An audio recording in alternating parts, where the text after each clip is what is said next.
Greetings. My name is Will Moss. I'm the CEO of HBCU Connect. Super excited to have you all here for our special event with GE Appliances and the team at GE that has taken the time out to introduce themselves, talk a little bit about what they do, talk a little bit about the company and the opportunities that are available, and also network with you all and answer your questions. We'll have a live panel discussion and a great event lined up, again, with some great speakers and folks from the GEA team.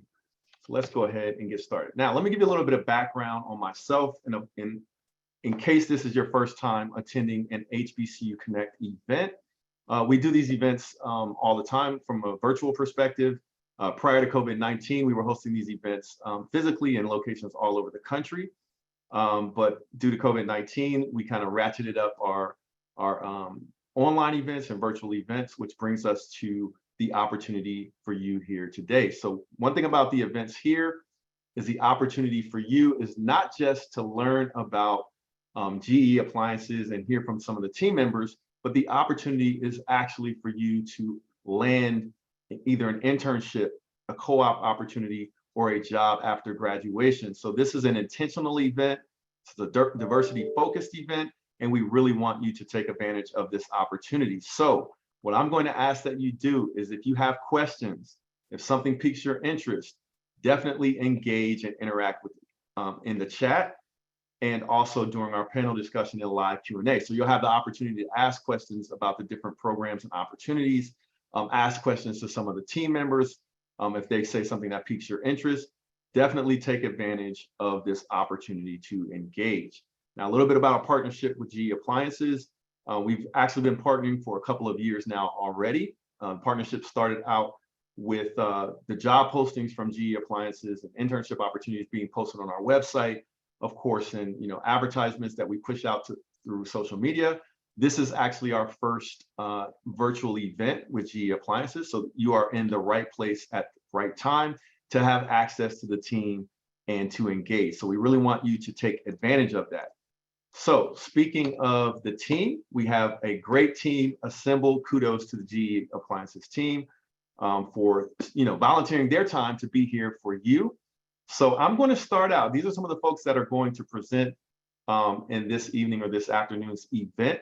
But I'm going to start off by introducing Rocky Rockingham, who is the Chief Human Resources Officer at GEA. So Rocky, if you're ready. I'm ready. Good afternoon, everybody. I am thrilled to be able to welcome you all to this event. This is a first for us to do something like this. And Will, I appreciate you having the platform with which we can partner up and really connect with students around the country that are of a diverse background. Listen, for us at GE Appliances, inclusion and diversity are a priority. We make it a priority for bringing in people with different backgrounds, different experiences within our organization, because at the end of the day, we want to reflect our customers. And we want to make sure that we build and create an organization that is built inclusively across many different areas and parts of the country. And so events like this give us an opportunity to tap directly into a pool of, I know, exceptional students who could have an opportunity here at GEA. We think that we are a great place to work. In fact, we were named again this year a great place to work in America. And so we are proud of our organization. We are proud of our employees. We are proud of what we bring to the table and the opportunities that we have here at GE Appliances. So welcome.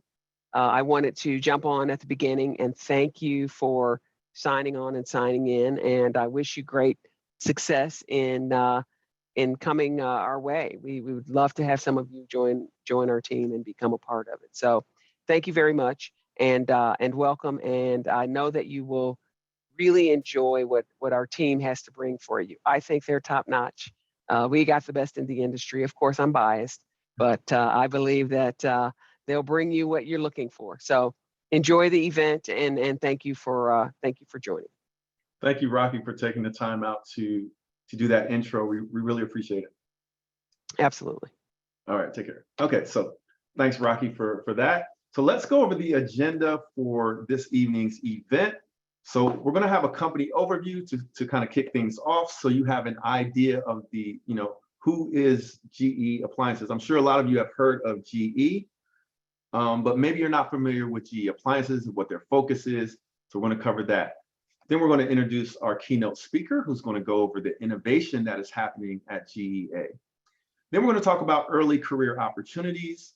We're going to jump into a panel discussion where I've actually prepared some questions to kick things off for our panelists after we've introduced all of our panelists. And then we'll introduce the opportunity for you all as well to ask your questions of the team, because like I said, there's some great opportunities at the company, and that is why we have invited you to this event. So after our panel discussion, we'll wrap things up with next steps so that you know what action to take to land that interview for an awesome internship, co-op, or full-time position.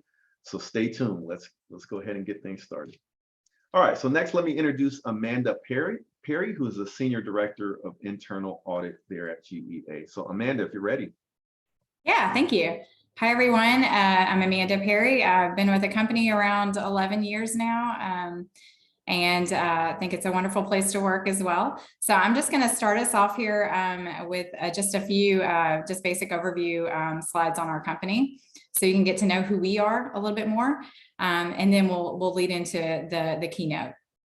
So GE Appliances, I know when you hear GE, you probably think of General Electric, which is the large company in the US that makes all kinds of different things. GE Appliances, we were once a division of that company. And back in 2016, we were purchased by Haier, which is the largest appliances manufacturer in the world. So, so now we are the North American headquarters for Haier, but also we have our company that has been here for years and years through GE. So we have in the US, or within GE Appliances, we have 15,000 employees. They're all across the globe, but mostly in North America. And then we have appliances. Our GE Appliances are in half of US homes because we have that kind of a history and brand recognition here in the US. Our parent company, Haier, they are all around the globe in 100 different countries and regions, $32 billion in revenue and 100,000 employees. So we are backed by a large company that can support us and help us reach our goals. Next slide. So as Rocky, here's just a kind of an overview of some of our products that we have. So you think about, traditional appliances, refrigerators, dishwashers, washer dryers, all those different things. We sell those. We also sell water heaters. We also sell small appliances, so coffee makers, ice makers. If you're familiar with the Opal Nugget ice maker, that's one of our really hot products right now. So we also have products under many different brands. So you see at the bottom there all of our different brands. Everyone's familiar with GE, but we also have our Haier brand. We have the Monogram brand, which is a very high-end brand. And then the Cafe brand is a really trendy brand where you see that in some of the HGTV and the magazines, because that's a really popular brand with our designers. Next slide, please. So as Rocky was mentioning, inclusion and diversity is really important for us. And it's because we have all those different products, all those different brands. Everyone uses an appliance in some way, shape, or form in their life. And so able to connect with all those different customers across all different walks of life and demographics, it's important that our population within our employee base reflects that customer base as well. So inclusion and diversity is really important to us. We've set a goal for ourselves that we want that our salaried population to be 40% female and 40% people of color by 2025. And that goal, we think, is extremely important for us to be the company we want to be and to reflect that customer base. We also think, though, that inclusion is just as important as the diversity. We want our environment to be one that everyone can come to and work here and feel like they belong and they can bring their whole self to work. So inclusion and diversity together are big pieces of our goals. One of the ways that we promote inclusion and diversity is through our employee resource groups. And these groups, we have a long history of these groups in our company, and they are really a part of what we do every day.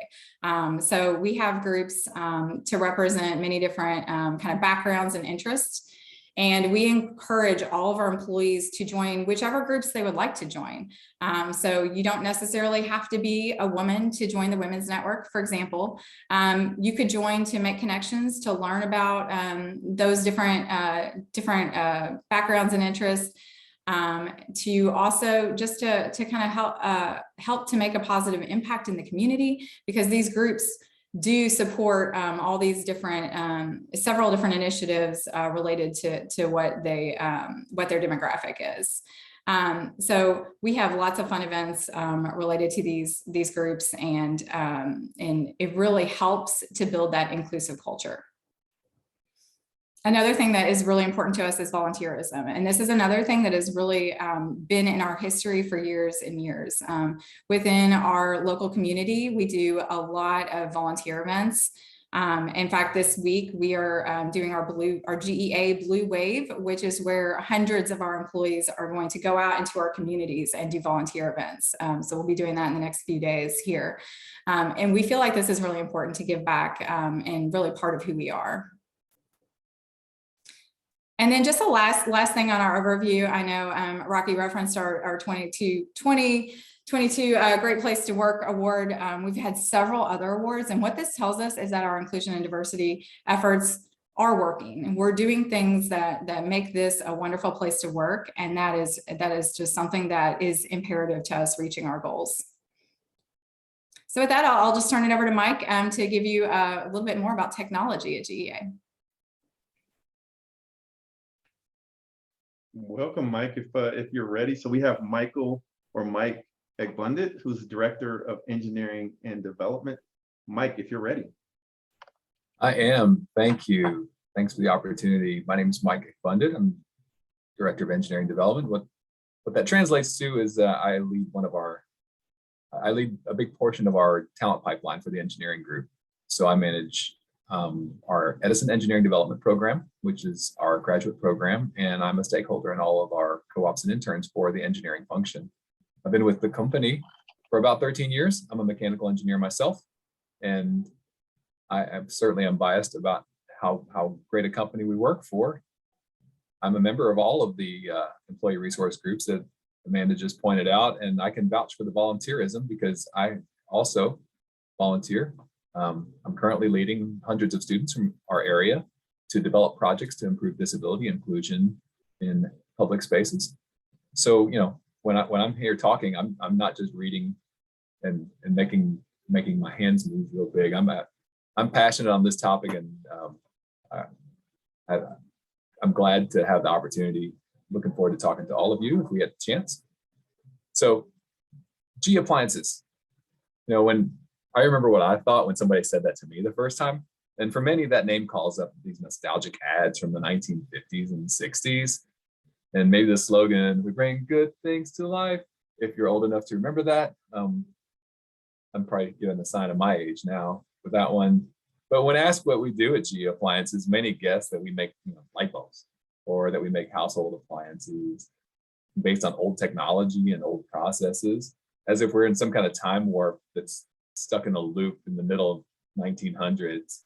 And while it's true we did invent a lot of things that are probably in your home right now, and I'll show you a few of those here in just a second, most don't realize that we're now a leading technology company, an innovation company, and we still deliver the best products that bring happiness and well-being to every home. Next slide. A little bit of an eye chart, but I wanted to point this out. We're proud of our heritage. We really are. It's one of delivering innovations to solve everyday problems for our customers. We've been doing it for a really long time. If you look back, 1907, first full line of kitchen appliances, first sealed domestic refrigerator in 1925, first room air conditioner in 1930, clothes washer in 47, automatic electric can opener, 1958. Probably didn't know we made those things. First self-cleaning oven in 1963. Right, first over-the-range microwave, 1978. First smart dishwasher that can sense when your dishes are dirty or clean, 1995. We haven't stopped inventing and creating, even though it started a long time ago. We still do it. We're pretty serious about it. We created a water heater that was so energy efficient that the US Department of Energy listed it on their website for energy savings. We have an autofill system on our refrigerator that knows when your glass is full. You just stick your glass in there and it fills up with water.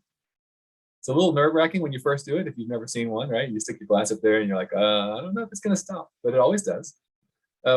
First Wi-Fi connected oven in 2013.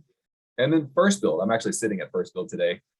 First Build is our co-create community dedicated to conceiving, developing, and building the next generation of stuff. And it sits right next to the University of Louisville campus. We started that in 2014. Our first voice-controlled appliance with Alexa, 2016. First appliance company to have products directly connect with Google Assistant in 2018. Or one of my personal favorites, right? The front load washer designed with the UltraFresh vent system with odor block. We are the ones who make the front load washing machine that you don't have to leave the door cracked and wipe it out all the time. That's us. It wasn't just doing laundry, it's doing laundry in a different way. We won the Smart Appliance Company of the Year award 3 times in a row for IoT Breakthrough Awards program.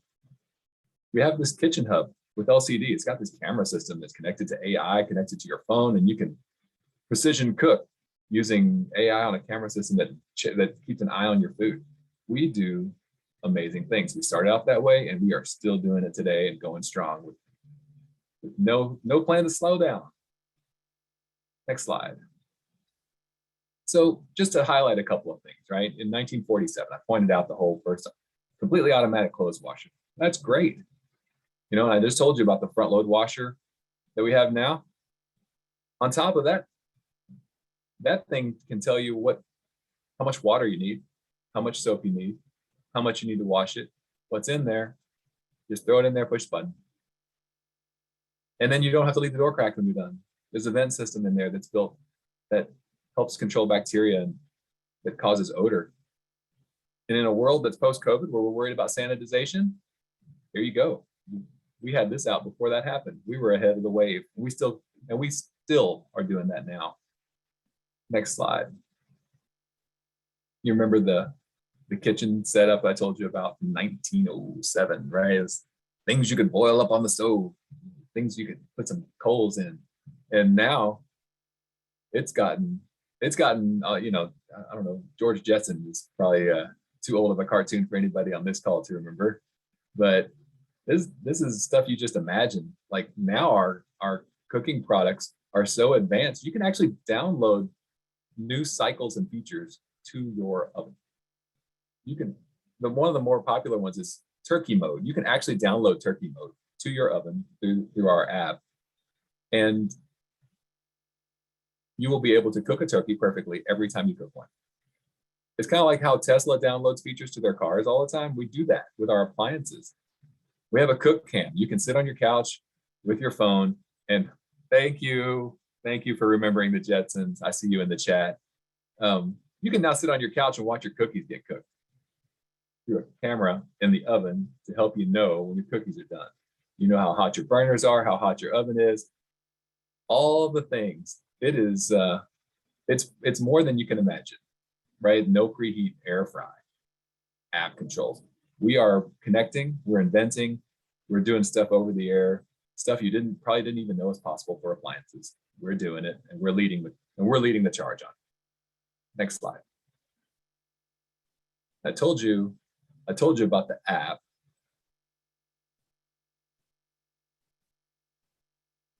Yep, there you go, back one. There you go. I told you about the app, right? We have this, it's not just an app. We have an entire ecosystem built in the Internet of Things. We control all of our stuff. You can order your spare parts, you can order replacement filters.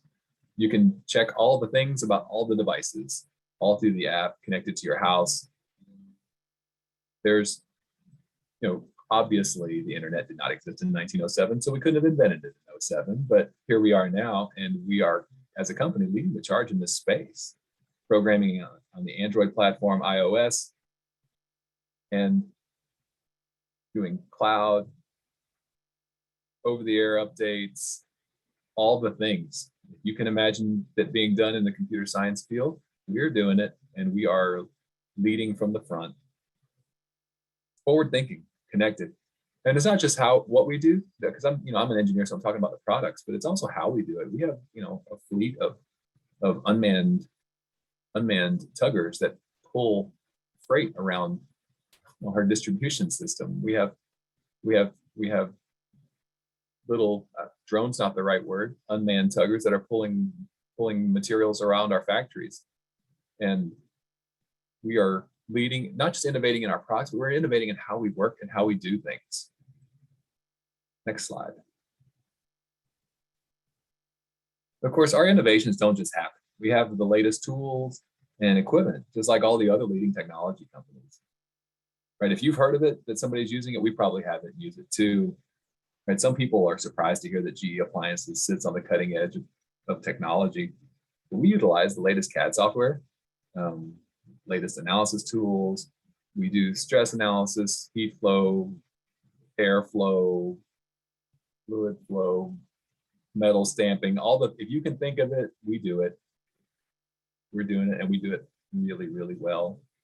We don't just have it, we use it. We have the latest technology in our labs too. Like we have this VR lab. We have our VR lab where it's run by a supercomputer. You put in a military grade headset and you can live in 3 space and see and touch and actually interact with our appliances and see the finishes in full size, full scale, and move in and out.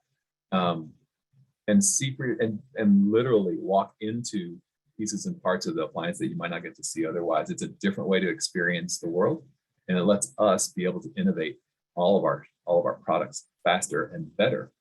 We have a rapid prototyping center with dozens and dozens of 3D printers and other types of rapid prototyping equipment. We can print almost anything in plastics, elastomers, and even metal. If you can imagine it, we can probably build it. We have an acoustics lab too, right, where we can study the tiniest nuance of every sound. All the sounds that you think are annoying, well, somebody had to define them, right? Every beep, every hum, everything. There was an engineer that either tried to make it quieter or make it nicer, because every little detail of everything we make is designed to make our customers happy. And like one of the rooms is even suspended so we don't pick up the Earth's vibrations. If you walk in there and record sound, you have to turn off your camera flashlight because of the hum your light makes that you can't hear. It's real tech, real use. Next slide. I want to end with this. Great solutions powered by great people, right? That picture on top is our current class of the Edison Engineering Development Program. But our co-ops, interns, and our development program members get to use all the latest tools and things that I just talked to you about. One of our panelists is actually in a couple of those pictures. He's in the top picture, almost impossible to spot, but in the bottom picture, not to let the cat out of the bag, Timmy, but he's in the fireman outfit, second one from the left. I created some posters there of some of our Edison engineers in order to show everyone that our engineers are superpower, superhero types. And these are posters that are hanging in many schools around our area as an opportunity for us to engage schools and engage students early and often, so they can see that we're not just weird techie people doing weird things that nobody understands. We're human beings that are just all bonded together to help make the world a little bit better place through the work that we do. So that's my pitch. That's my story, and I'm sticking to it. Thank you. I love that. So Mike, if I can ask you just a couple of follow-up questions on behalf of our students and recent grads. How did you get your foot in the door at GEA? So as with almost every question you're going to ask me, I will have a weird answer. So I actually didn't want to work here. And one of my running buddies actually did and said, hey, this is someplace where you need to be. And I had a job that I liked at the time, but I went and I talked to the people, met the people, heard about the work, the career pathway, the opportunities to grow and learn. And it was I was hooked. I was hooked the first day after talking to a couple of people and realized what kind of opportunity sat there, and I had to jump at it. And I've been here ever since, almost 13 years now. And what does your team look like from the types of roles that people have? So I'm assuming lots of engineers are on your team, different types of engineers. We do. I have about 90 engineers in my Edison Engineering Development Program. So that's after co-ops and internships that you can get into. But the roles are all, if I put them into buckets, right? There are roles where you are contributing to a new product, where you're improving an existing product by making the function of it better, whether it's directly for a customer need or even improving something so it's more buildable for our factories, who are actually our first direct customers, factories that make the products. We have analysis roles where you're looking at stress analysis and flow. We have an amazing array. In the computer science space, we have app development, we have cloud, we have embedded software where you're working on the actual code for the products themselves. And our electrical engineers have similar groups, right? Supporting new products, supporting existing products, developing harnesses and boards, UIs. There's pretty much everything that you would think engineers do. Our interns and co-ops and development program members are right in the middle of it. We don't send our interns and co-ops out for coffee. So I've got a fun question for you, and again, this is on behalf of our candidates, right? So let's pretend that you have a niece or a nephew that says, "Hey, Uncle Mike, I have this opportunity to work at GEA, but what would be your advice on why I should accept the offer to work at GEA?" And they're a college student getting ready to accept an internship or a job after graduation. Sure. The kind of the low-hanging fruit. Working for a global company with global perspective is wildly interesting to me. Being able to see across, right? I mean, today I had conversations with our sister companies in 2 other countries, and the career pathway for a company this size is endless. The learning opportunities are kind of endless. There's always another thing to grow, another way to grow, and another way to learn, and another way to add on. But honestly, the thing that keeps me at this company the most is the culture. It's a culture across the board. It's how we care about each other, how we take care of each other when we're up or down, how we put learning opportunities in front of each other, and how we look after each other as a company, and how we look after our customers. It's the real deal. Awesome. So Mike, let me thank you for giving us that insight on not only what you do there at GEA, but your advice to our candidates. If you have questions specifically for Mike, feel free to drop those in the chat. And then Mike, if you have a couple of minutes to answer any questions, I think that would be great. I'll do it. Thank you. Okay, thanks, Mike. All right, so next, let me introduce Fanny Morales, who's Diversity Campus Recruiter at GEA. So Fanny, if you're ready. Yes, thank you, Will. Hi, everyone. I am Fanny Morales. I am the Diversity Campus Recruiter for GEA. I've been here for about a year, and I'm really excited to have everybody here today. I will say just a quick recruiter insider tip. Super happy that everyone is putting their LinkedIn in the chat. As recruiters, LinkedIn is our primary source when we're looking for talent. So if you don't already have a LinkedIn, make one. And if you have one, please make sure you're active, that is updated, because that is our source, our primary source to find talent. So props to everybody dropping their LinkedIn. That is a very important tool to find jobs. Will, next slide, please. So we'll start off with a quote from one of our TSU students, actually, and just expressing herself of how much the internship was good for her. Like Mike mentioned, our interns are right in the middle of all of the work. So this is definitely a good opportunity for those of you who are trying to get your foot in the door and get some professional experience. Next. So if you do join GEA, what does that mean for you? The First thing is we do want to foster a sense of community. As you saw that big group picture, we want to make sure that you are developing good relationships with each other, with our professional teams. A lot of our students will do co-ops or interns for multiple semesters. So they might do spring and summer, summer and fall. They might come back the next year. So you'll create relationships with your fellow interns and co-ops, as well as with the professional employees. If you are not located in the Louisville area and your position is in Louisville, we do provide housing or relocation assistance to help get you there for that semester. Unfortunately, we don't have that for some of our other locations, but we do have some opportunities in our locations in the South, specifically for our supply chain. And again, like Mike mentioned, all of the assignments that you would be working on would be meaningful work. This isn't just reports that somebody else wants to do or admin work. We want to make sure that you have a tangible, actionable voice in the work that you do. All of our internships and co-ops are paid. That is across all of our internships, across all semesters. And we do try to provide a fun and team-focused environment.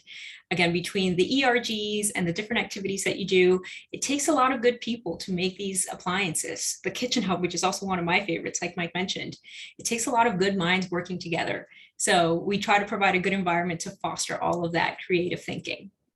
And our co-ops and internships are our primary pipeline for our entry-level engineering roles. So again, because you would be here hopefully for 2 or 3 semesters, it is our best way to vet that talent, and your chances increase at getting a full-time entry-level role with us if you've been a co-op with us in the past, as opposed to you just kind of applying straight from a job application. So if you're interested in a longer-term career with GEA, your best bet is to start as a co-op or as an intern to get you into our pipeline for full-time roles. Next. Okay, so if you are interested in joining us, here are some of the qualifications. You must be currently pursuing a bachelor's degree, preferably in mechanical, electrical, computer engineering. I do see a lot of computer science students in here for the engineering piece, which is what Mike discussed, but we do have a couple of other functions represented today. So a lot of options for you to join our organization. You must have at least a 3.0 GPA. Let's say you don't have a 3.0 GPA right now. Let's say you're at a 2.9 or a 2.8. Try us again next year. We have multiple stories of students who are now engineers full-time at the organization who, when they saw us at a career fair, say last fall, they were at a 2.9. Well, they came back the next year and now they were at a 3.0 and they were able to get an internship and they were able to work themselves up to a full-time role. So in the event that you don't meet that GPA requirement, don't beat yourself up about it. Make sure you work hard to get that up and come and see us again by the time that it is. We do offer opportunities for co-ops for spring, fall, and summer. And we also offer full-time positions. So if you are graduating here soon, there is an opportunity for roles there. And you must be legally authorized to work in the US. So unfortunately, if you are on an H-1B visa or require some sort of sponsorship later on, we would not be able to have you as an intern because, again, this is our primary source for full-time entry-level work. So even if it's just for that one semester, we would not be able to have you. So you must be fully authorized to work in the US without any restrictions. And I have been reaching out to a lot of you who have dropped your LinkedIn in the chat. I'll also share my LinkedIn in the chat if anybody has not shared there so that we can connect. I'll also be happy to answer any questions, and I will put in the check-in link in the event that you have not yet checked in. Please do so that we can keep in touch with you later. So I actually have a good question for you, I think, on behalf of the candidates, if Okay. that's okay. Of course. So a couple of related questions, right? So what do you hear from the students that when you're offering them an internship, for example, and they accept, what are some of the sentiments like? What are some of the reasons why the students are choosing to come and work for GEA? And then I'm sure, after they go through that process, they come on full time, and you may hear about why they decided to come on full time. So what are some of the reasons that you've heard, for students to accept the jobs there? One of the main ones is the potential to do that hands-on work throughout their time with us. One of the students recently shared that she was on a project If you think about when a machine is done, right? Your laundry's done or your dishwasher's done, and there's some sort of ding at the end, ding, right? That's the ding. Right? Well, it's great that it tells you it's done, but different families have different needs. Maybe the baby's sleeping and the dishwasher told you it's done. Well, the baby's no longer sleeping. Right. Or maybe you work off shift, but that's when you get it done and now it wakes you up. So one of our students did have the opportunity to work on a modification so that the consumer would be able to control the sound. Okay. So maybe you just want it a little bit lower, right? So you want it, or you don't care. You'll just check when you check. You know, it's in about 3 hours. So the opportunity to get to work on real hands-on work is one of the primary drivers. Again, especially if you're coming back semester after semester. A lot of our spring co-ops stay on through summer. So it's really easy for them to be able to see projects through a little bit more. Awesome, awesome. Appreciate that insight, Fanny. And to our candidates, if you have questions directly for Fanny, to go ahead and ask those questions in the chat, as she will be here with us. So thanks, Fanny. Yeah, I'll go ahead and answer this one question that I saw real quick. For Edison hires, if you graduated in the last year or two, there's still an opportunity for you to be considered for one of those entry-level roles. So you do not have to graduate, let's say right now, December 2022. If you graduated in May, if you graduated in January, there's still an opportunity for you to be considered for those roles. Excellent, excellent. Thank you. No problem. Okay, so now let me introduce our next speaker and panelist, who is Timmy Joachim, Edison Engineering Development Program participant. So Timmy, if you're ready. Yes, I am. Hello, everyone. My name is Timmy. I am a graduate of the illustrious Tennessee State University, TSU. My hobbies include playing and watching soccer. I've been with GEA for a little over 2 years. I joined as a co-op, and after that, I joined the GEA's leadership program, the Edison Engineering Development Program. The Edison Engineering Development Program prepares you for leadership roles in GEA. During this program, you get to acquire technical experience on the job while you work towards your master's degree, which GEA pays for, which is unbelievable. You have 6 months for each rotation in different product lines, and you're also in different roles. For example, you could be in a design role for the first 6 months and decide that you want to be in an advanced development role for the next rotation, and maybe a cost takeout role, or more of like a project manager with like a new product introduction role. So there's so many different career paths that the Edison Engineering Development Program allows you to pursue. A very fun part of my job really is coming up with new innovations for appliances that can make our consumers happy and their lives a little better. We also have, depending on the product line, we have different competitions where you come up with your own personal ideas, and if it's good enough, you can get a patent for it. So it's a very innovative company. The Edison Engineering Development Program is always interested in mechanical engineering students, electrical engineering students, computer and software engineering students also. I think I'll stop there for now. Thank you. Can I ask you a couple of questions about why you chose to join GEA? Yes. The first time I heard of GEA, I was still at Tennessee State University. Yep. And some staff of GEA would come for our events, and they help people with their resumes and help people with other things. And initially, I spoke to one of the staff, and it was really friendly, and it was willing to help, not really restricting me to GEA, just helped me with advice regarding my career.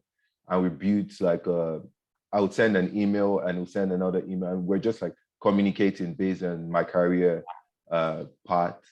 And when GEA came to recruit from Tennessee State, I decided to apply, and I went on the co-op. And during my co-op, time. It was really nice. Enjoyed every part of it and decided to apply for the Edison program, and it's been over 2 years now. Excellent. So the Edison program is after you graduate or during your undergrad? It's after you graduate. And so the co-op program, so I know a lot of students are familiar with like internships that they do during the summer, but for the co-op program, was that actually during a semester? Yes. So it's longer. Some people prefer it because GA provides you housing, and they also pay a really good amount. So it's like the longer period, and you're getting paid and also getting hands-on experience. Awesome. It's one of the best experience that I've heard of. You're really in control of projects, like real life projects, and not just spending your time doing nothing. How long was your co-op experience? I did that over 2 years ago. Okay. But was it yes. for a semester or was it for like 12 months? It was for a semester. Okay. Yeah. Okay, perfect. So I think this gives good insight because not a lot of companies are, I think co-ops used to be more popular like some years ago, but I think they're still really awesome experiences like you just described. So to our students out there that are listening, a lot of you are probably familiar with internships, but you might not be as familiar with co-ops. But co-ops are a good way for you to get hands-on experience, just like Timmy described. And then it can be, as you matriculate through earning your bachelor's degree. So you could take a semester off and do the co-op, get that hands-on experience, the benefit of being paid, the housing, and then continue your degree after your co-op. And then, of course, if you have a great experience, then the goal would be, I think, from the company to bring you on full time, as is what happened with Timmy. Right? Yes. Okay, thanks, Timmy, for sharing your experiences. We'll bring you back for our panel discussion. But to our candidates, if you have questions specifically for Timmy, go ahead and drop them in the chat. All right, so let's go ahead and introduce our next panelist, who is Alec Angel, who's a commodity buyer at GEA. So Alec, if you're ready. Yeah, hey everyone, my name's Alec Angel. I actually studied engineering at the University of Cincinnati, where I was involved in the Society of Hispanic Professional Engineers, our emerging ethnic engineering program, and a number of different programs. But right now I'm actively pursuing my online MBA through Florida International University. But most importantly, I am an alumni of both our supply chain co-op program and our post-undergraduate supply chain development program. And we like to call that SCDP just because it rolls off the tongue a little bit easier. So if I say that, just know that's what I'm talking about. And I rolled off program a little bit over a year ago. And both the co-op program and the supply chain development program kind of go hand in hand in the sense that with your supply chain development program, it is a fresh off graduation program where you spend the first 2 years of your professional working career in essentially doing two years of rotational development. So 4 6-month-long rotations in different areas of supply chain and manufacturing. And with that, our co-op program, both of the roles kind of even out in the sense that you're kind of doing the same roles. But one, you're a full-time engineer, and the other, you're in school. So we understand that people come in with no experience, and so I don't want anybody to be overwhelmed with the fact that you might come in as a quality engineer co-op is what we like to call them. And so, like I was saying, it's 4 6-month-long rotations, but you also do various leadership seminars and different technical trainings as well. So for me, the roles that I had the opportunity to complete, my first rotation, I was a quality improvement engineer, working and solving problems on the manufacturing line. My second rotation, I was a manufacturing operations manager, where I had the opportunity to manage over 50 assembly line workers day in and day out. And so really our small team was kind of the heartbeat of that section of the plant. I was a supplier quality engineer, working directly with our outside suppliers that we buy components from, and we hold them to a certain standard to be able to incorporate those into our products. And so we have, you know, standards that they need to meet, and we hold them to that. And then my final role and the position that I took off of program was an advanced manufacturing engineer. And they bring in new equipment for any type of new product that we want to make. So I brought in a new thermoformer that we had, which is essentially a big piece of equipment that manufactures plastic. And I don't want anybody to get kind of intimidated by the number of engineering roles that we have, because we have a lot of opportunities for business majors as well. So we hire operations management graduates. We hire supply chain management graduates as well. I used to recruit at the University of Cincinnati. We have a whole day dedicated to our business majors. So like I was saying before, we don't put anybody in the position to fail. So I know a number of people that have the business related majors that, you know, took an engineering role and were very successful. And we kind of, you know, we work with you in that sense. But my biggest thing about these programs, and my favorite part about these programs, is a lot of the roles that you take when you graduate at other companies, whether you're engineering, whether you're business, whatever it might be, you're probably going to be in that role for a year to a year and a half before you get the opportunity to try something new. And really, before you graduate, you kind of are excited about the potential of whatever that may be.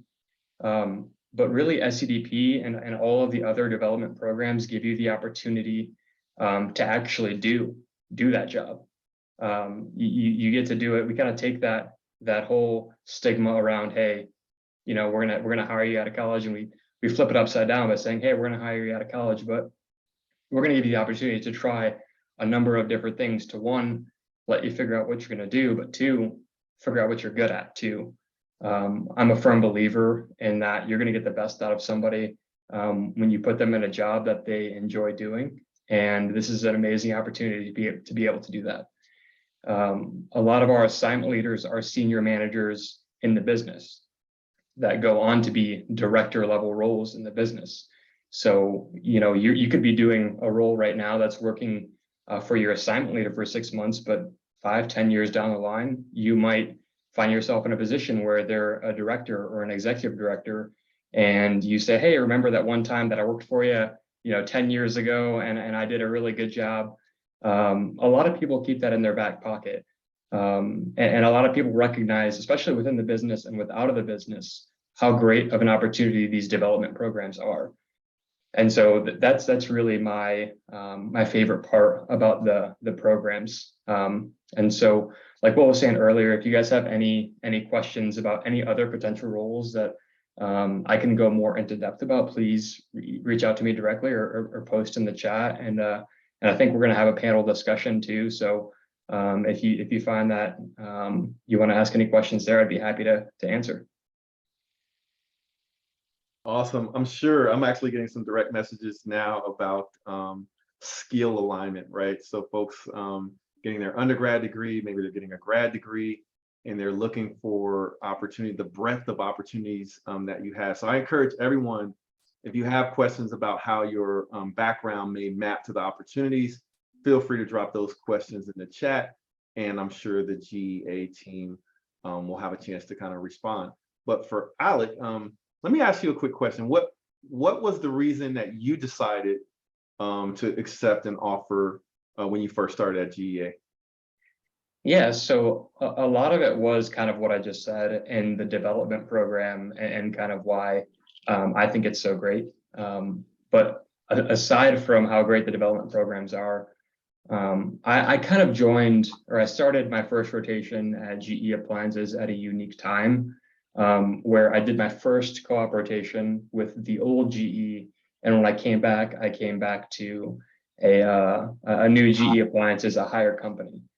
And when I was hiring on full time a couple of years later, that was the first question that I asked was, why are you still here? Hiring people. Well, I think my computer's going off. But the big thing that they said was that they've got an opportunity to develop their own culture, and they have done a great job with it. So they took what the good things were from GE, the big GE. They made them their own, and then they kind of facilitated that within the Appliance Park, and they had nothing but good things to say about it. And I'm seeing that every day. So that was kind of the big thing that made me want to hire on, and that's keeping me here. Awesome. So Alec, let me thank you for being one of our panelists. And again, to our candidates, if you have questions directly for Alec, please ask those questions in the chat. All right, thanks, Alec. Oh, thanks. So let me introduce our next speaker, who is Kay Duncan, Digital Leadership Development Program. So Kay, if you're ready. Hello, everyone. My name is Kay. I am currently in my third rotation being a DLDP. So I've been with GEA for a little over a year. And so my background is definitely not a typical, I would say, route in how I got to GEA, but I actually graduated from Florida State University in 2019, and I started working at a financial institution as an analyst. And after 2 years, I was just completely burnt out. I didn't know what I wanted to do. I knew I did not want to do anything else with people's money. So I kind of decided to look around. I was interviewing from many places, and a recruiter actually reached out. Something that I really liked about the interview process with GEA was it was really fast. I honestly felt like I was excited from the start, and it was an opportunity that I definitely did not pass me by. I would say I got my degree in information communication technology. So I only had to take 2 web development classes. I did social media. I kind of was all over the map when it came to technology. And I mentioned that off the bat in interviewing with GEA that, I'm not a cookie cutter, tech person. And so what's been really interesting is that I actually enjoy front end and back end development now that I am at GEA. I think at school, I felt like I couldn't do it. But now getting that hands-on experience has been definitely beyond what I could have ever imagined. I currently work for the Smart Home Solutions team. I am definitely on a back-end team. I'm on the commercial laundry side. So we're really trying to optimize, user experiences in underrepresented areas with different laundromat ideas that we're doing right now. Trying to make it as Wi-Fi oriented as possible. Trying to make it the best use case for our customers. Who currently my team is doing things involved with time increments. So if you wanted to add an extra 15 minutes from your phone, like we're trying to find that optimization. I'm also currently the lead on revamping all of our monitoring and capacity needs when it comes to how all of our applications look with dashboards, with AWS. And, I haven't had much AWS experience, and it's been such a cool opportunity to work with different Lambda functions, work with synthetic canaries, working with, S3 buckets, creating architecture while also, creating alarming and just, visualizing that to my team. So that's been something that's been really exciting. And, besides that, I would say, kind of like Timmy and Alec have said, there's a space for you at GEA when it comes to technology. You don't have to just be a specific major. I don't think that matters at all. I think it's about your drive. And, I asked in my first rotation, I asked my director for a bubble project, and I actually created an HR app like in 3 months with like 3 other people. And, we essentially fixed a problem that we were manually having to do. And so just showcasing that effort and really having a hustle, I think it's the best way to enter a space, especially coming right out of undergrad. Awesome. And just to remind folks, what was your major in undergrad? I was an information communication technology major, so it was under the business, or it was under sciences, but it was like just under IT essentially. It was like the School of IT at FSU. And what is it that you like most about working at GEA so far? I think in the remote space, I really like still feeling connected to my team. My Scrum Master and I, even though, we have, one-on-ones and check-ins, like we're talking about, we're both like doing home renovations right now. I've been in Louisville for about 6-7 months and almost a year, I guess.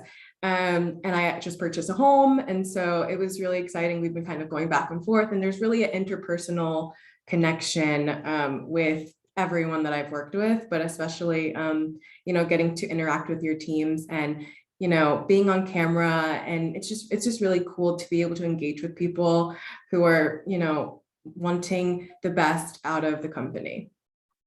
Awesome. So Kay, let me thank you for being one of our panelists. And to our candidates, if you have questions specifically for Kay, please drop them in the chat. And with that, let me go back to Amanda Perry, who is the Senior Director of Internal Audit. Amanda, if you're ready. Hi, everyone. Yes, so I'm back. Now I just wanted to talk a little bit about finance. My internal audit team is within the finance organization. And also, I'm a little different in that I'm not early career, but I am the co-lead for our financial development program, which is one of the big pipelines into our finance team. Myself and my co-lead partner, we are responsible for interviewing and hiring all of our interns that then eventually become part of our rotational program. And the way that works is we have our summer internship that where our interns come in and we give them a real life project. And it's usually something along the lines of using data and data analytics to show some sort of financial information that will help the business make a key decision. So there's all kinds of different projects that can come along those lines. And what we do is we pulse our senior leaders and we say, tell us where your problems are and where you need someone to help. And so then we take those projects, we give them to our interns. They have the entire summer to work on the project. And then at the end of the summer, they present their findings and their recommendations to our CFO and his staff. And from that, then we choose who we are going to offer our financial development program to.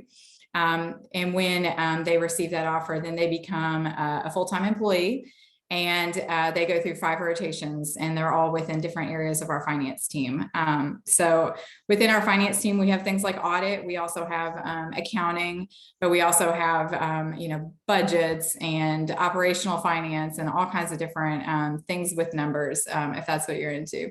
So the FDPs, they have great opportunities to network within all of our different leaders, and we build really strong bonds with them. They build strong bonds with each other, and they have a really great experience. They also earn their MBA as part of the program. So when they graduate from the program after 3 years, they get a promotion into a new role. They already have their MBA, and they already have great support and great relationships with all of our different leaders and members of finance. So it's a fantastic program, and we've had so much success, and I love to see the success that all of our graduates have had within the company and will continue to have in the future. It sounds like an awesome program. So, and while they're in the program, they're a full-time employee, like paid employee. Mm-hmm. Yep. And are there any restrictions on like the grad schools that they go to, or how does that work? Yeah, we choose the grad school for them. So we send them to IU, and it's actually an online program because we are all here in Louisville, Kentucky. But they do get the opportunity to go there and do a week of immersion. But we do that because we have tailored their content to make sure that it aligns to the different things that we want them to learn so that they can be successful at GE Appliances. So, however, within that program, they're also interacting with other individuals at other companies that are doing the same thing. So, and they don't have to be a prior intern at GEA, or do they? The primary members that we hire, we identify them through that internship. Okay. But it's not always the case. Sometimes we've been able to hire direct when we have those opportunities, but most of the time it comes from that internship. Awesome. So Amanda, thank you for that. And I'll ask that you hang on for our panel discussion. And to our candidates, if you have questions for Amanda, go ahead and drop them in the chat. And I don't think Bradley was able to make it, but Fanny, if you can speak to the sales and marketing leader program, the commercial development program in the sales internships. Yes, absolutely. So yes, unfortunately, Bradley was not able to make it, but I'd be happy to share a little bit more. Bradley was part of our sales program, but this program is open to more majors. So business majors, sales, marketing, liberal arts. This is where we do have a lot more flexibility. This program is a 2-year program, so it consists of 3 different rotations. Each rotation lasts for 8 months. One of the rotations will be in contract sales, working for single family home builders and hotel, motel, multifamily apartments. So essentially, if you're thinking about any new building companies that are creating new neighborhoods, for example, they might be looking for appliances to have either as models or to include once they're selling that new house. So those would be the organizations that you would be working with. Another rotation is our retail sales partners. Usually those are with big box sellers, maybe some of our other smaller distributors. And then we have what we call a bubble rotation, which could be that's within the commercial organization. That could be a social media focus, it could be merchandising, it could be marketing, it could be pricing.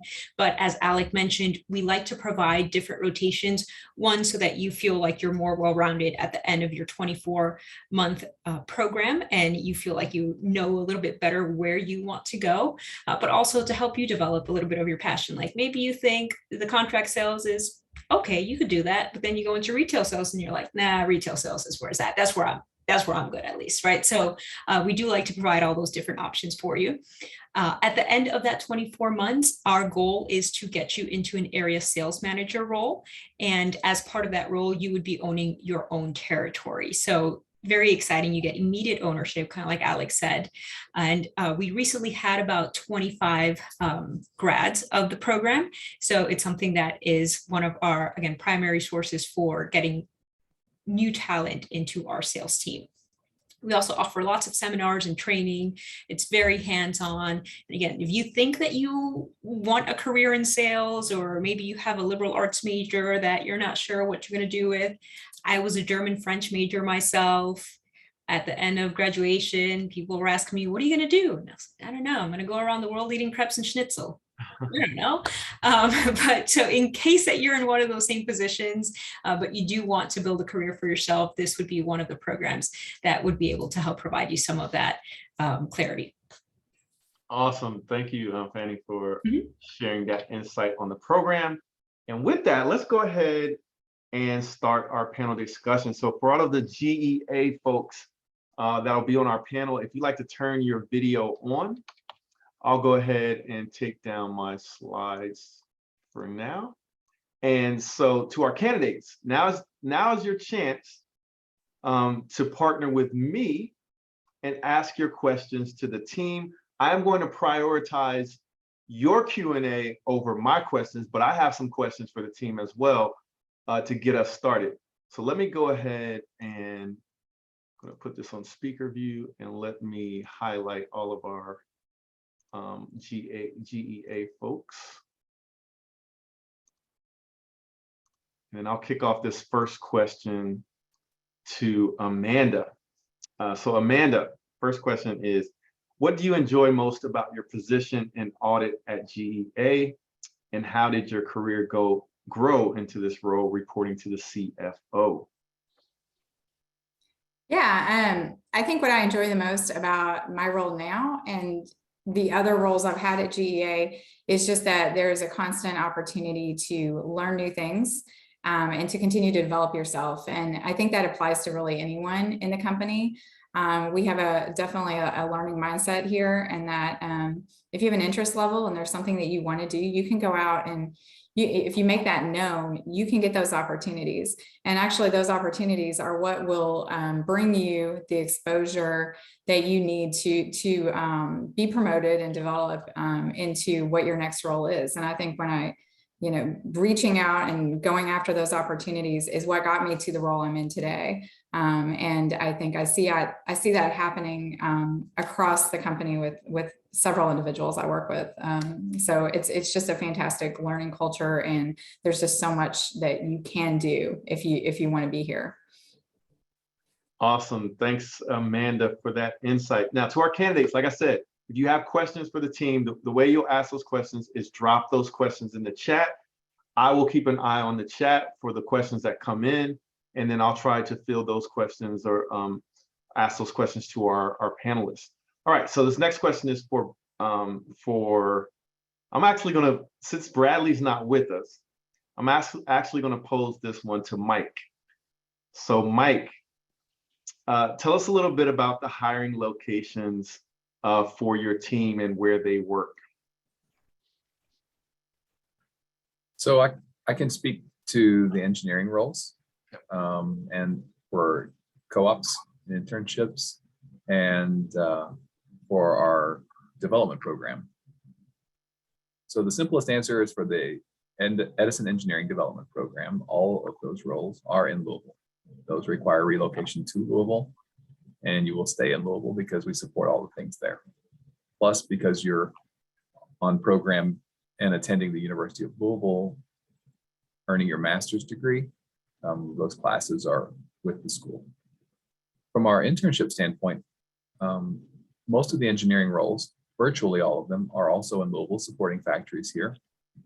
But we do have a few remote roles if you're in computer science and software team. But because we support factories that actually are located physically in Louisville, engineering roles are there. We have a couple of remote engineering roles that support some of our other sites, but those are in the dramatic minority. Yeah, I'll just jump in on that real quick. We do have some roles on the supply chain side at some of our satellite facilities in Decatur, Alabama, Selmer, Tennessee, Lafayette, Georgia, and in Jeffersonville, Indiana, which is really South Indiana, kind of Louisville area. Also, let me circle back to Alec on that one as well. Hiring locations for your positions, Alec, and then what is it like at the Appliance Park headquarters location? Yeah, I'm glad you asked that because as a co-op, I will say a majority of our supply chain co-ops are at our Louisville location. With that being said, we have over 50 co-ops here at a given time. So it's a lot of people from a lot of different places coming to a place that they don't know. And so everybody's eager to kind of go out and meet a bunch of new people and learn the city and learn about their different, backgrounds and things like that. So it's a really good time. So much so that, I know people from Florida and from the East Coast and things like that that have hired on full time to our development programs, and people that I've met while I was on co-op that I'm still friends with now through and even past our development programs. With that being said, I think there are a few, Fanny, correct me if I'm wrong, there are a few supply chain co-op rotations within our other facilities. And as far as the supply chain development program goes, there's usually a handful of people per class. We have a starting class in January and a starting class in June. And there's usually a handful of those that go to our satellite locations, which are Camden, South Carolina, Decatur, Alabama, Selmer, Tennessee, Lafayette, Georgia, And I think that's it. But usually people go there because there are different products that are manufactured there and they get that experience and they network and things like that. But I will say a majority of our folks are in Louisville, Kentucky. Speaking of Louisville, Kentucky, Timmy, let me circle back to you on this question. What is your social life like in Louisville? And what was it like, especially during your co-op experience? So for my co-op, I moved from Nashville, Tennessee to Louisville, which is just like 3 hours drive. So it wasn't like completely different. Louisville is a rapidly growing city, and I think it provides the opportunity to build like friendships with fellow professionals. As I mentioned earlier, I really like to play and watch soccer, and GA happens to be one of the major sponsors of Louisville's soccer team. And sometimes we get like free tickets sometimes to watch the soccer team games, which really fun. GA also partners with the baseball team. I'm not a big fan of baseball, but I've seen some games. Also, Churchill's Downs, which is one of the most popular racing locations, horse racing locations, is in Louisville, Kentucky. I've been there a couple times. It's really fun. One of the largest rock concerts was held in Louisville like some weeks back. So Louisville is a growing city, but there's so many things to do. There are like rock climbing locations. I've not tried that out yet. That's on my bucket list to try. So it's just so many fun things, so many adventures to try out. And it's a very welcoming city. It's cool, it's nice. The weather is great most of the time. So I think it's a really good city. Awesome. So before I start doing a rapid fire on the questions I'm seeing in the chat, Kay, let me ask a cultural question, because a lot of our folks that are considering where they're going to go to work next, right, and they may be considering a career at GEA, they want to know, can they bring their whole self to work? So the question is, do you feel that you can be yourself at work every day, and if so, how so? Yeah, I think that this is like, it's kind of hard for me to describe kind of being your full self remotely. I've been fully remote since I've been at GEA, and we still are remaining remote. It's like indefinite right now. So I've never felt not myself, if that makes sense. It's kind of, when I'm on calls and whatnot, there are like a few minutes of small talk and whatnot. But I would definitely say that something that I am for sure is a question asker and a chatterbox. So if I do prolong a call, I think that there are a lot of people at GEA that are chatterboxes, and I love kind of that first 5 minutes when people are joining a call, and people are still coming on and getting to talk, and it gives me like that feeling of being still in a community and kind of what you would do in an office environment. So yeah, I think you could definitely let your personality shine. And I completely, in Slack, I'm always bothering my AL with questions that he loves to answer. So. Awesome. Okay, so I got a question in the chat. It actually came in through a direct message, and this one's for Fanny, and that is, any advice on how to make, so a candidate wants to apply, right? So they plan on applying at GEA, but they want to make sure that either their resume stands out or their application stands out. Any advice you can give to candidates that really want a shot at an interview? I think that varies depending on your field, but overall, having results in your resume is really important. Something that I look for, something that I use in my own resume. So even if you're, say, a cashier, Was you being a cashier, were you faster than other people? Were you able to reduce the time that it took for somebody to check out? Were you able to get more customers through? If you were engineering something, what was the functionality that was increased? Us being able to see not only the work that you're doing, but that you are results driven and that you're not just there to clock in and out. That's going to help us understand that you have the skill set that we want and the kind of mentality that we want of how can we move things forward.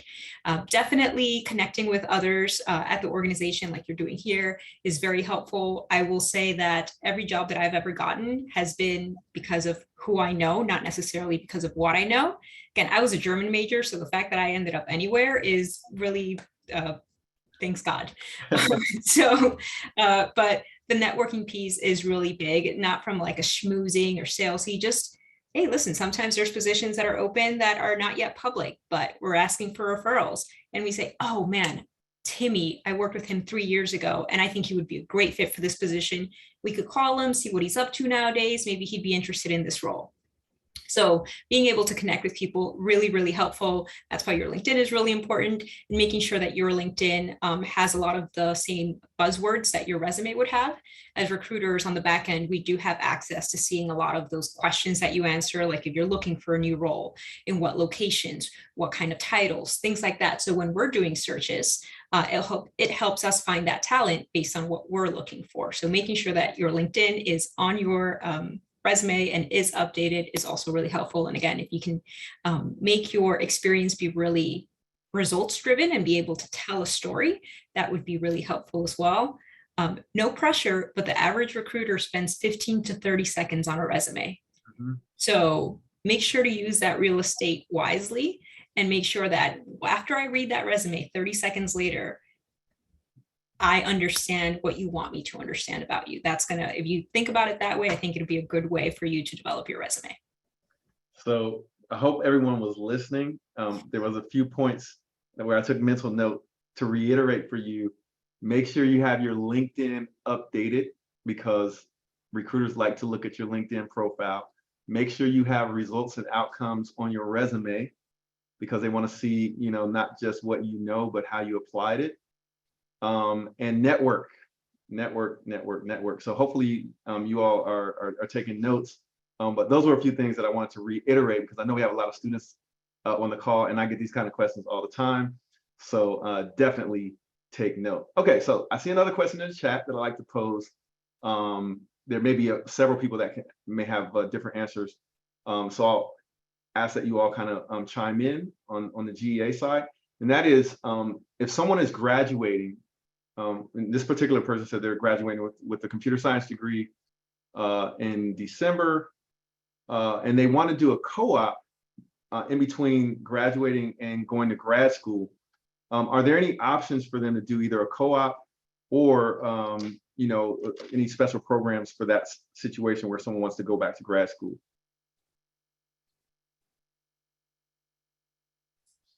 Probably take this one. Yes. So if your best bet is to apply, the worst we could do is say no, right? So don't shoot yourself in the foot.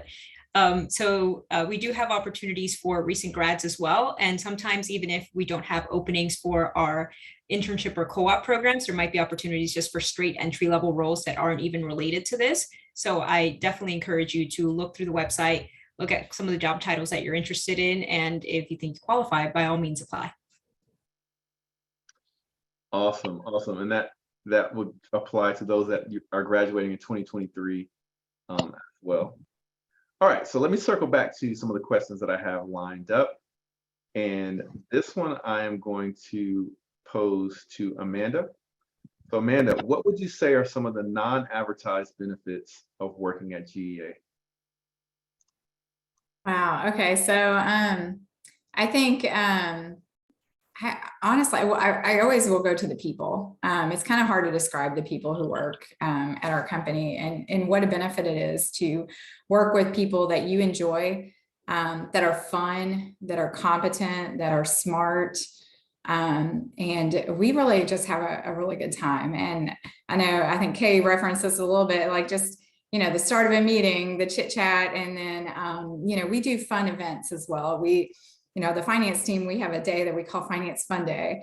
And the first time we did it, we said, we had a little tagline and we said, it's not an oxymoron, because a lot of people think finance isn't fun. So we said, well, we are going to have fun as finance people. We're not that boring, right?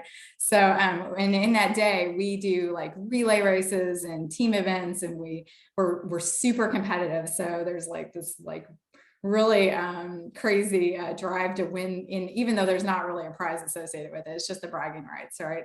So you really just can't replicate that culture and that team environment and that fun, and just knowing that your coworkers care about you and that you can be friends with them as well, and that they're going to also make you have success. Working together, you're all going to be successful, and I think that's something that is probably one of the most important things for me working at GEA. Excellent. So next question, Mike. What has been one of your most difficult challenges on the job thus far in your career at GEA? I'd say probably there's a scale of these things, right? From an individual challenge kind of standpoint, one of the first projects I had when I came on as an engineer was to develop what at the time was the most complicated and most difficult stamped sheet metal part ever made at Appliance Park. And I came into Appliance Park not knowing how to do sheet metal stamping. So that was an incredibly steep learning curve. It was the first time that I can remember working 50 hours in a row because I really wanted this thing to be successful. And I learned about sheet metal stamping. I learned about tooling. I got to work side by side with the tooling engineers, with the industrial designer that made it work, with the maintenance guys that ran the machines. It was an incredible learning experience, and I'm super grateful for it. And it turned out to be an award-winning product that sold well, and was a stair step to Amanda's point earlier. It was a learning opportunity that was a stair step to get me onto the next program, which is the products of top load washers that you go and see that has the GE logo on it now at Best Buy and Home Depot and all the places where you buy those things. When you see one of those, there's a top loader, you probably touched something I made. So, but it was the deep challenge that helped me get the opportunity to learn, that set me up for the future success. Awesome. Thanks for that insight. Okay, quick question. I think this one's probably for Fanny, and that is related to relocation assistance. So is there any type of assistance provided either for students coming in for internships, co-ops, or relocating for a new job?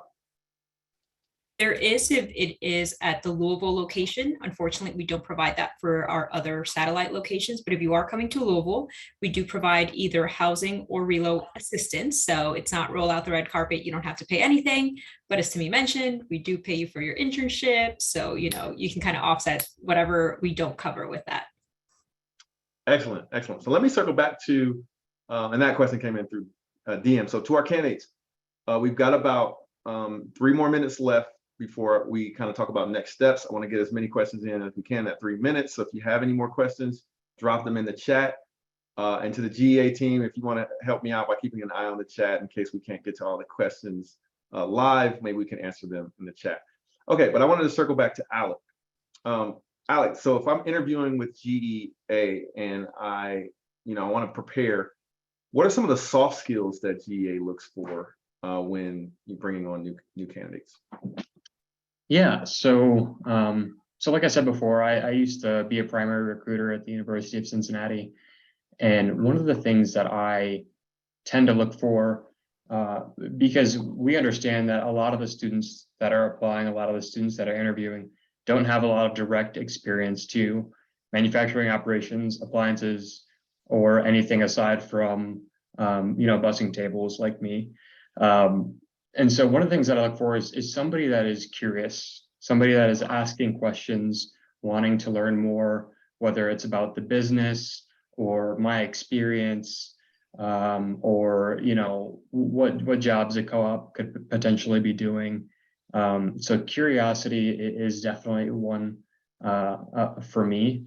Another one would probably be just being able to convey kind of what you've done in a good, efficient manner. A lot of what we do is communicating with each other and then communicating with leadership. So anybody that can do that effectively, even if it's about what they've done in the past or kind of their life story, being able to do that in a concise and efficient manner, I think that would go a long way for you. Awesome. And just to round things out with the last couple of minutes, Kay and Timmy, any advice you would offer to candidates looking to get their foot in the door and maximize their chances being hired? So Kay, I'll let you go first.